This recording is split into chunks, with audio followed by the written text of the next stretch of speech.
Salut à tous. Alors je vous avais déjà présenté mon petit setup de PC portable 2022, donc je vais vous montrer maintenant mon setup de PC du salon en fait. Donc là on est dans mon salon. Et c'est aussi mon PC qui me sert à jouer à la VR en fait. Donc là c'est un très vieux casque, un HTC Vive, le premier du nom en fait, que j'avais acheté sur le bon coin pour pas cher du tout. Et donc je me suis dit il me fallait un PC exprès pour justement jouer dans le salon.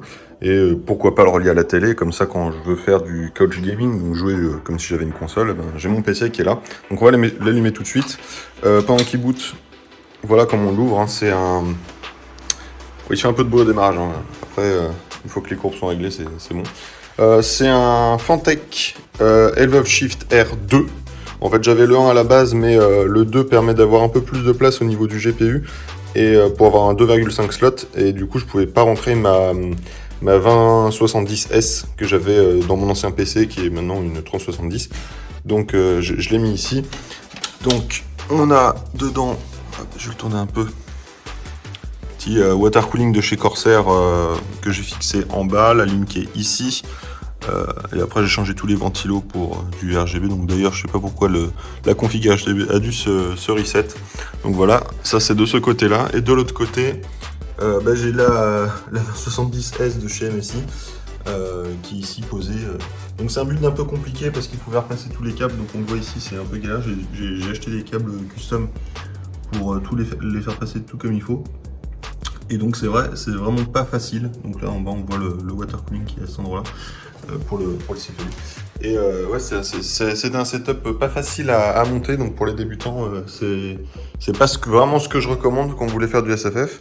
Donc je vais allumer la télé. Donc la télé c'est une OLED LG CX, je sais plus combien. Tac, il faut changer. Tac, BO. PC. Et donc, hop, tac, je passe direct. Là, j'ai le PC directement. Donc en 4K, HDR. Donc HDR, je suis limité pour l'instant parce que j'ai pas la bonne. Enfin, la carte graphique n'a pas la bonne sortie DisplayPort pour pouvoir sortir, ou HDMI. Pardon, c'est pas la bonne norme HDMI. Donc je peux pas sortir du 120 Hz HDR et 4K en même temps. Donc je reste à 60. C'est pas grave parce que de toute façon, je suis là pour profiter de l'image et de la qualité de cet écran plutôt que d'avoir un hyper haut taux de rafraîchissement, puisque la plupart du temps je fais du couch gaming dessus, donc des petits jeux qui jouent à 4 ou 8, et donc ça demande pas d'avoir un framerate de fou, ou alors je joue à Forza qui de toute façon est bloqué à 60 Hz, donc ça me suffit amplement. Donc ça c'est mon petit setup, et du coup j'ai mes bases VR qui sont là et ici, et ils sont commandés avec le Google Home, donc j'ai juste à lui demander, je fais la commande et puis il me les allume, et après je peux jouer, j'ai juste à virer la table.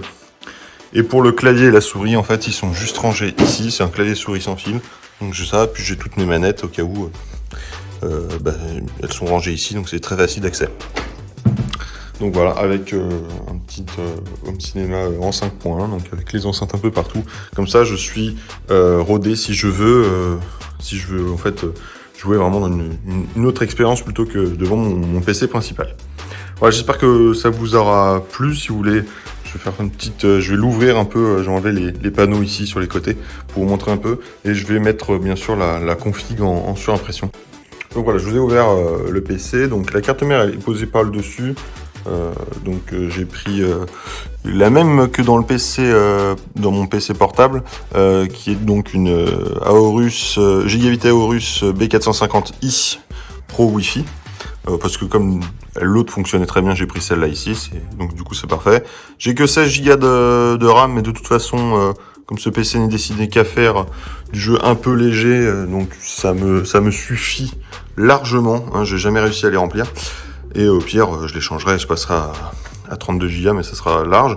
J'ai un SSD de 500 Go ici aussi, de chez Crucial, un P2.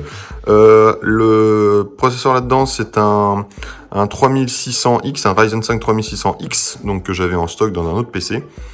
Devant, dans la face avant, donc qui se déclipse, j'ai un SSD de 1 Tera de chez Samsung, un QEVO 1 Tera. Avec plein de le rallonge dans tous les sens. De ce côté-là, la SF600 de chez Corsair, hein, donc la même que l'autre. le water cooling de chez Corsair qui est juste là. Et alors là, j'ai dû jouer de câbles dans tous les sens. Il y a un autre ventilo dessous, donc j'ai le filtre qui est juste là. Alors je vais pas retirer ça parce que ça sert à rien, mais la sortie d'air est ici, donc vous voyez, c'est tout perforé, c'est parfait. J'aurais bien aimé avoir ça aussi devant, ça aurait été sympa, j'aurais bien aimé. Parce que c'est plutôt cool. Et enfin, de l'autre côté, du coup, la carafe qui est derrière en sandwich avec le Riser PCI ici. Donc, comme c'est un Riser PCI, j'ai dû d'abord configurer le BIOS pour être en... Ah non, pardon, désolé, c'est sur la RTX 3070 qu'il y avait avant, il fallait configurer le BIOS en PCI 3. Là, quand je suis repassé sur une carafe qui est que du PCI 3, il n'y a pas de problème. Mais faites attention à ça quand vous montez un PC avec un Riser. Si vous avez un Riser PCI 4X, PCI 4, c'est bon. Si c'est un PCI 3, il faut forcer le BIOS. Et donc pour ça, il faut déjà démarrer la machine avec la graphique directement branchée dedans, ou alors un chipset intégré. Chez Intel, c'est un peu l'avantage quand tu as un chipset intégré, tu peux directement utiliser les sorties ici. Voilà. Sinon, moi j'ai un Ryzen 3200G, je le mets dedans, je change les paramètres en me branchant ici, et après je continue mon build. Donc voilà, c'est ça la machine une fois qu'elle est ouverte. C'est un build pas assez compact, assez complexe à monter par rapport au PC portable tous Saline. Là il faut jouer vraiment avec le peu d'espace qu'on a. Vous voyez, les câbles ils sont vraiment très proches. Donc c'est assez complexe à monter. Après ça reste pas une machine qui est non plus hyper bruyante. Elle fait très peu de bruit sauf au démarrage. Et sinon vraiment en jeu il n'y a aucun problème. Donc voilà, je vous ferai une liste des composants dans la description. Et je vous mettrai un lien vers un panier top achat. Donc voilà, j'espère que ça vous a plu. Et salut à tous.